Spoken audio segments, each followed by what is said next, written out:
Oklahoma is one of 6 states where landlords can legally retaliate against tenants.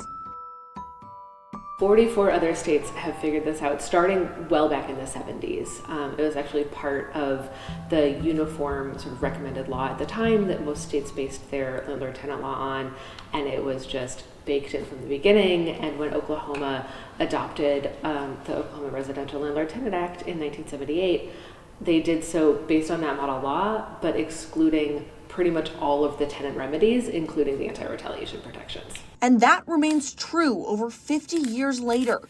So what does this mean for the over 1.3 million renters in Oklahoma? What is protected in anti-retaliation protections is a landlord cannot take a certain type of action against a tenant who has generally filed a complaint maybe with the health department, requested a repair, joined a tenants union, or generally used any of their rights that are available to them under the law.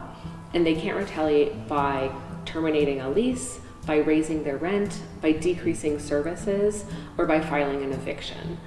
So those are generally the 4 main things that are protected with anti-retaliation laws. Okay, and none of those are protected here, no? Correct. Oklahoma lawmakers had the opportunity to remedy this concern in the 2023 legislative session by passing House Bill 2109, which would have added anti-retaliation protections to our Landlord-Tenant Act. But the bill failed to advance, leaving Oklahoma tenants still vulnerable to landlords, and the most vulnerable are often most impacted. For example, government-subsidized housing is held to a certain standard which the property must obtain to continue receiving public funds. If you're violating them, you can get fined or you can get completely cut off from being able to access those funds. And the tenant's complaint could potentially reveal a violation of those standards. Therefore, if you're a complainer, you're public enemy number 1. A government-subsidized property might see a complaint as a threat to funding or their reputation and retaliate against the tenant who made the complaint to prevent future complaints, which again is not a violation of Oklahoma law. And this power imbalance is happening right in our backyard. A Tulsa woman claims her North Tulsa senior living facility is mistreating residents who have complained. Miss Terrell Wright recounts the mistreatment she says she's faced since the day she moved into an affordable living complex in North Tulsa back in 2020. When I moved in here, the apartment was filthy.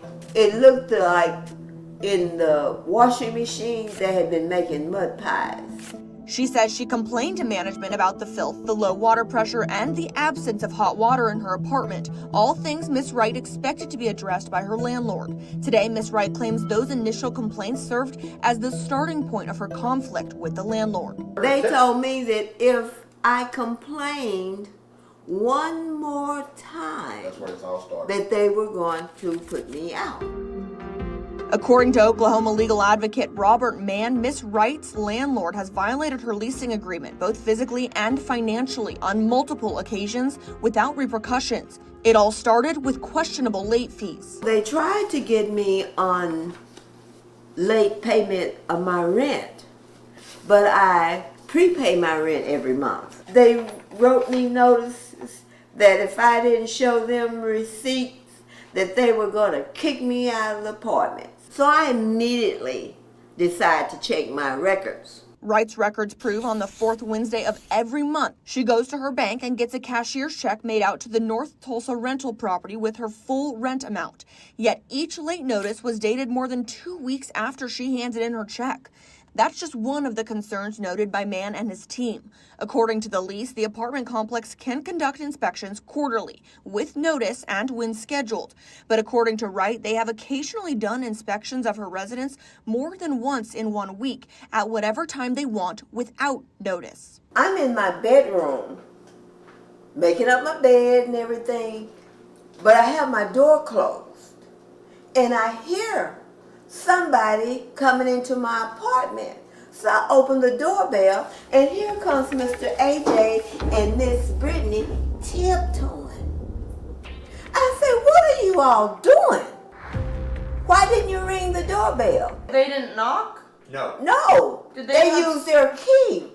They're fixing where they can come into your apartment. They took the deadbolt lock off so that they can come in here anytime they get ready. and I don't feel secure in my own home. Is this not against the law where you can keep strangers out of your house? According to Oklahoma's Landlord and Tenant Act, the landlord must give tenants at least 24 hours notice to enter their apartment, and they may enter only during reasonable times unless it is an emergency.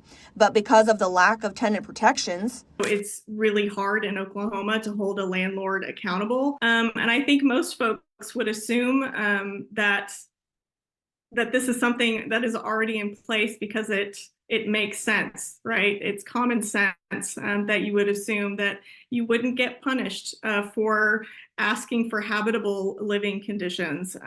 Yet that is the reality and a rather large loophole in our Landlord-Tenant Act. the apartment complex has written up Miss Wright for keeping a dirty bedroom, leaving laundry detergent in the washing machine, even having too many dirty dishes, none of which are violations according to her leasing agreement. They have also accused Wright of mismanaging kitchen appliances. They took pictures of this mismanaged microwave. It wasn't even the microwave in her apartment. It was one of the apartments that's set up the other way around. This is the microwave they complained about. They're not built the same inside. They have a different tray. They have a different sticker. Miss Wright has refuted each accusation made against her with proof, but she says they won't give her a break. When we reached out to the property for comment, we were directed to corporate management, but after multiple attempts, we have not heard back. Now, you may be thinking, why doesn't she just move out? Unfortunately, that's not always an option given the lack of affordable housing in Oklahoma, and especially in Tulsa. In the midst of a housing shortage. So for many folks, they're in the home, the only home they can find that is affordable to them.